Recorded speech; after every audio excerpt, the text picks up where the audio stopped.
Je m'appelle Diana, et bien que ma vie ressemble à un conte de fées pour quiconque la regarde de l'extérieur, les fissures dans ma façade de perfection sont plus profondes qu'on ne pourrait l'imaginer. Tout a commencé lorsque mon mari Daniel a décidé qu'il était temps de rénover notre cuisine. Cette simple décision a déclenché une série d'événements qui ont changé ma vie à jamais. Daniel est un homme d'affaires prospère, toujours soucieux de son image et de son statut. Une cuisine moderne est le reflet d'une maison moderne et une maison moderne est le reflet de la réussite, a-t-il coutume de dire. Sans plus attendre, il a engagé Eduardo, un jeune maçon qui lui avait été chaudement recommandé pour son efficacité et son sens de l'esthétique. La première fois que j'ai vu Eduardo, quelque chose en moi a subtilement bougé. Ses cheveux étaient attachés en un chignon désordonné, et ses mains, bien que marquées par le travail, bougeaient avec une grâce qui démentait sa robustesse. Je l'ai observé de loin pendant qu'il mesurait et planifiait. Sa concentration était palpable. Ses sourcils se fronçaient légèrement, tandis qu'il prenait des notes et faisait des calculs. Je me surpris à le regarder plus longtemps que nécessaire, et lorsque nos yeux se rencontrèrent pour la première fois, je sentis une chaleur inexplicable me parcourir le corps. J'ai rapidement détourné le regard, rougissant, me demandant d'où venaient ces sentiments soudains. Ce soir-là, alors que je dînais avec Daniel, l'inévitable sujet de la rénovation a été abordé. Eduardo a de bonnes idées, et je pense qu'il va faire un excellent travail avec la cuisine, commenta Daniel sans lever les yeux de son assiette.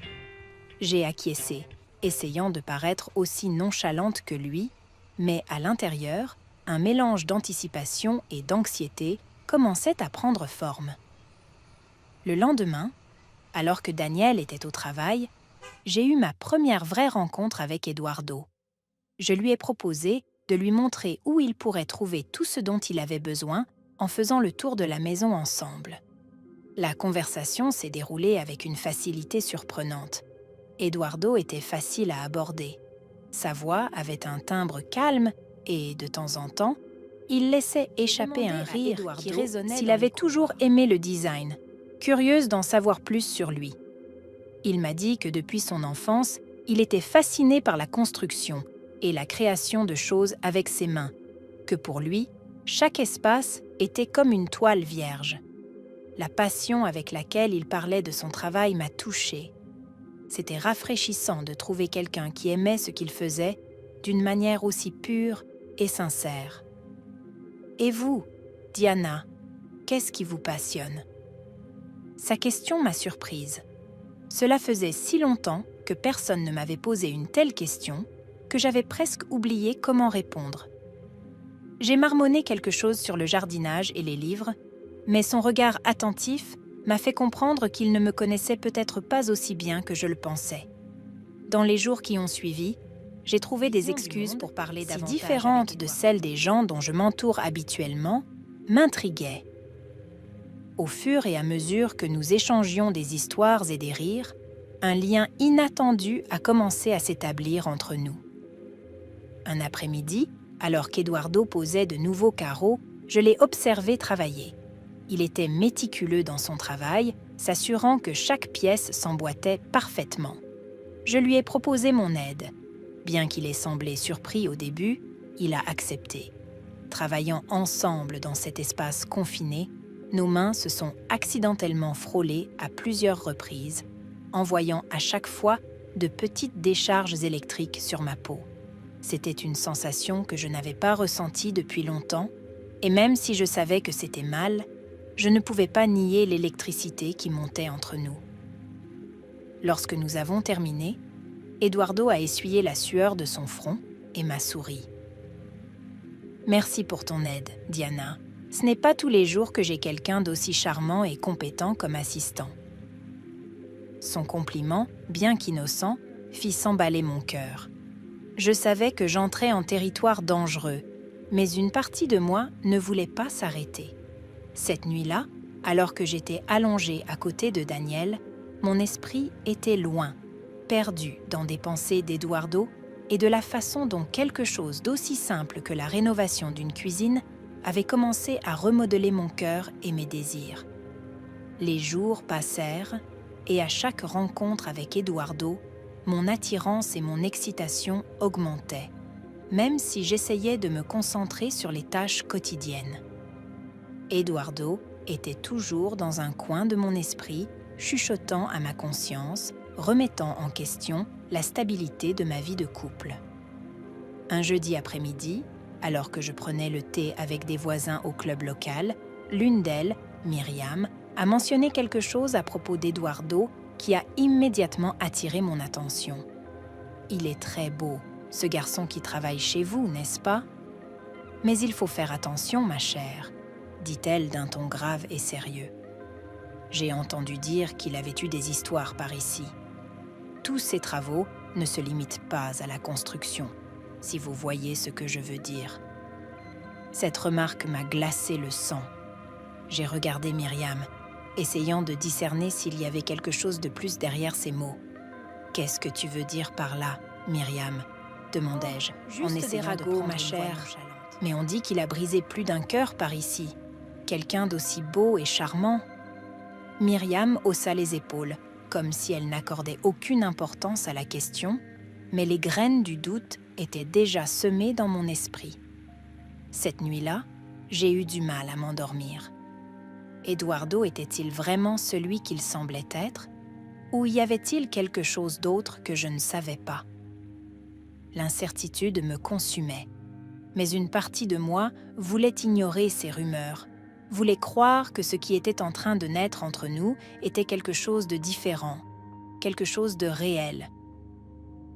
Les jours suivants, j'ai essayé de garder mes distances, de me concentrer sur ma relation avec Daniel et sur les aspects positifs de ma vie.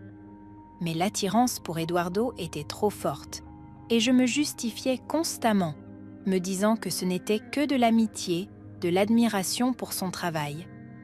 Un jour, alors qu'Eduardo montait les dernières armoires de la cuisine, je l'ai observé.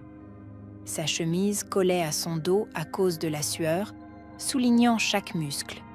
Il était impossible de ne pas remarquer la force de ses bras, l'habileté avec laquelle il maniait chaque outil. « Tu aimes comment ça se passe ?» demanda-t-il, toujours en train de travailler. « Oui, c'est magnifique. Tu as fait un travail formidable, » ai-je répondu. Et nos regards se sont croisés. Il y a eu un silence, chargé de tension, un moment suspendu dans le temps où je n'avais qu'une envie, franchir l'espace qui nous séparait. Mais je me suis retenue. Je ne pouvais pas me laisser emporter par une impulsion. Eduardo s'est essuyé le front et s'est approché de moi. « Diana, il y a quelque chose que je voudrais te dire, » a-t-il commencé, et le ton de sa voix m'a fait lever les yeux au ciel. Depuis que j'ai commencé à travailler ici, j'ai senti une connexion avec toi. Ce n'est pas seulement physique. Je me sens à l'aise pour te parler, et ça ne m'arrive pas souvent. Ces paroles m'ont surprise et soulagée à la fois. Je n'étais pas la seule à ressentir cela. « Eduardo, commençai-je, mais les mots restèrent bloqués dans ma gorge. Comment exprimer ce que je ressentais sans trahir tout ce que j'avais construit dans ma vie? Eduardo a fait un pas vers moi, ses yeux fouillant les miens. « Tu n'as pas besoin de dire quoi que ce soit maintenant, » a-t-il dit doucement. Cette nuit-là, j'ai réfléchi à ces mots, à ce qu'ils signifiaient. Était-il possible que quelque chose de bon sorte de quelque chose d'aussi compliqué? Les jours qui ont suivi furent marqués par une tension palpable entre Eduardo et moi. Malgré les avertissements, les rumeurs et ma lutte intérieure constante, l'attirance entre nous grandissait chaque fois que nous nous retrouvions seuls dans la cuisine fraîchement rénovée.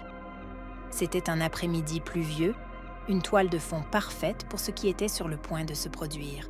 Eduardo terminait les derniers détails du plaquage. Le bruit de la pluie contre les vitres de la fenêtre créa une atmosphère presque cinématographique. Je lui ai tendu une tasse de café chaud. Nos doigts se sont frôlés en passant la tasse et nos regards se sont croisés. Le monde extérieur s'est évanoui à ce moment-là. Tout ce qui comptait était la chaleur émanant de sa peau. Eduardo mit la tasse de côté, sans un mot, fit un pas vers moi, son regard plein de questions, comme s'il cherchait une permission. Mon cœur battait la chamade, et même si je savais que je devais reculer, je restais immobile.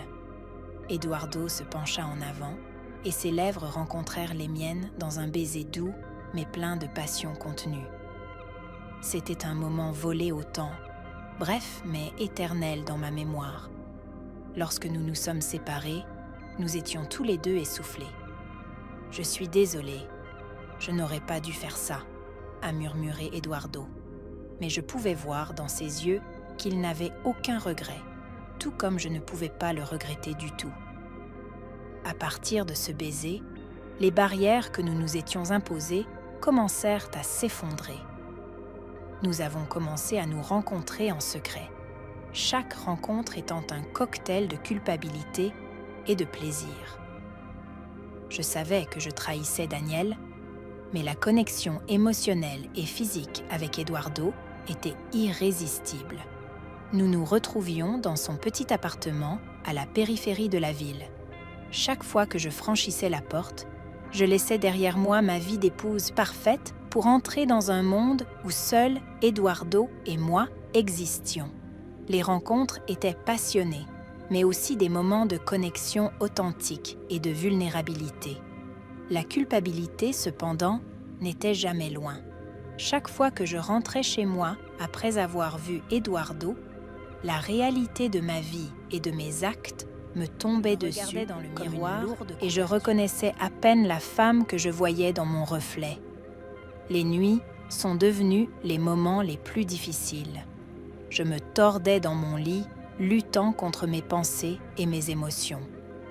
Le visage d'Eduardo apparaissait dans mes rêves, toujours accompagné du sentiment que quelque chose n'allait pas. Connaissais-je vraiment Eduardo? Pouvais-je lui faire confiance? Les rumeurs dont Myriam avait parlé me revenaient sans cesse à l'esprit, embrouillant encore plus mes pensées. Un soir, après l'une de nos réunions, j'ai décidé de suivre Eduardo après nos adieux. Je suis restée à bonne distance pendant qu'il se dirigeait vers son appartement, mais au lieu d'entrer, je l'ai vu continuer vers un autre bâtiment. Mon cœur a sombré lorsque je l'ai vu saluer une femme qui l'attendait à l'entrée. J'ai eu l'impression que le sol s'ouvrait sous mes pieds. Le lendemain, j'ai confronté Eduardo. Je lui ai demandé qui c'était. Eduardo, en essayant de rester calme, la surprise était évidente sur son visage, mais ses yeux ont ensuite montré de la résignation. « C'est quelqu'un du passé, mais ce n'est pas ce que tu crois, Diana », a-t-il commencé à expliquer, avant de me dire qu'il avait essayé de mettre fin à cette relation avant que notre situation ne devienne sérieuse. Ses paroles étaient convaincantes, pleines d'un regret palpable. J'ai décidé de lui accorder le bénéfice du doute, non pas par certitude, mais par espoir que nous pourrions être différents, que nous mériterions peut-être tous une seconde chance. Les jours qui ont suivi notre confrontation ont été un tourbillon d'émotions. Eduardo s'est efforcé de prouver sa sincérité. Petit à petit, j'ai commencé à croire en son repentir. Cependant, l'ombre du doute et de la culpabilité ne m'a jamais complètement quittée. Un après-midi, alors que je me promenais seule dans le jardin, j'ai réfléchi à tout ce qui se passait. Je savais que je ne pouvais pas continuer ainsi indéfiniment. La situation avec Eduardo avait mis en lumière une vérité que j'avais ignorée pendant trop longtemps. Mon mariage avec Daniel était vide, soutenu plus par l'habitude et l'apparence que par un lien réel. J'ai compris que je devais prendre une décision, non seulement pour moi, mais aussi pour Daniel. Malgré tout, il méritait la vérité. Il méritait la chance de trouver le bonheur, qu'aucun de nous n'avait trouvé dans notre mariage. Le cœur lourd mais déterminé, je savais ce qu'il me restait à faire. Lorsque Daniel est rentré du travail, je l'ai attendu dans le salon avec 2 verres de vin et un regard sérieux. son expression est devenue méfiante lorsqu'il a vu la formalité de la situation. « Il faut qu'on parle », ai-je commencé, la voix tremblante mais ferme. Au cours de la conversation, j'ai révélé ce que je pensais de notre relation, à quel point je me sentais déconnectée et piégée dans une vie qui ne me ressemblait pas. Daniel écoutait, le visage indéchiffrable. Lorsque j'ai terminé, il y a eu un long silence avant qu'il ne réponde. « Diana, j'ai aussi quelque chose à t'avouer, » a-t-il finalement dit, et les mots qui ont suivi m'ont frappé comme un éclair. Daniel voyait quelqu'un d'autre depuis 1 an. La nouvelle m'a profondément ébranlée, non pas tant pour l'infidélité elle-même que pour la révélation que nous avions tous deux vécue dans le mensonge. La révélation de nos infidélités mutuelles a conduit à une discussion plus profonde et plus douloureuse sur notre mariage. Bien qu'il y ait eu des larmes et des reproches, il y a eu aussi un étrange sentiment de soulagement. Pour la première fois depuis longtemps, nous étions totalement honnêtes l'un envers l'autre.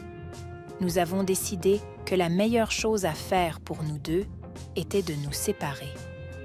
Ce ne serait pas facile, compte tenu de nos familles, de nos amis et de la vie sociale que nous partagions, mais c'était nécessaire pour trouver un bonheur et un épanouissement authentique. Après la tempête émotionnelle et alors que le divorce était en cours, je me suis retrouvée à vivre une vie très différente. Eduardo et moi avons décidé de nous donner une chance d'explorer notre relation sans l'ombre de secret ou de tromperie. Les premiers mois ont été une période d'adaptation, mais aussi de redécouverte.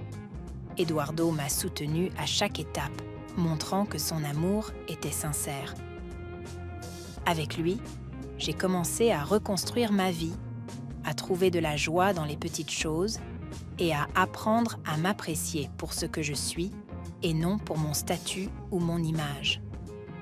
Aujourd'hui, en repensant au kaléidoscope d'émotions et d'événements qui ont marqué ces mois tumultueux, je peux voir comment chaque décision, chaque erreur et chaque moment de vérité m'ont conduite là où je suis aujourd'hui. Le chemin n'a pas été facile et les cicatrices du passé ont encore besoin de temps pour se refermer. Rarement le scénario que nous avions prévu, et bien que le voyage ait été douloureux, il m'a appris la résilience, le pardon et la valeur de suivre son cœur. Je suis reconnaissante pour chaque leçon apprise et pour l'occasion qui m'a été donnée de recommencer, cette fois sur la base de l'honnêteté et de l'amour véritable. Avec Eduardo à mes côtés et une nouvelle perspective sur la vie, je suis prête à affronter la suite, sachant que le bonheur n'est pas une destination mais un voyage dont on profite mieux lorsqu'il est authentique et vécu avec passion et sincérité.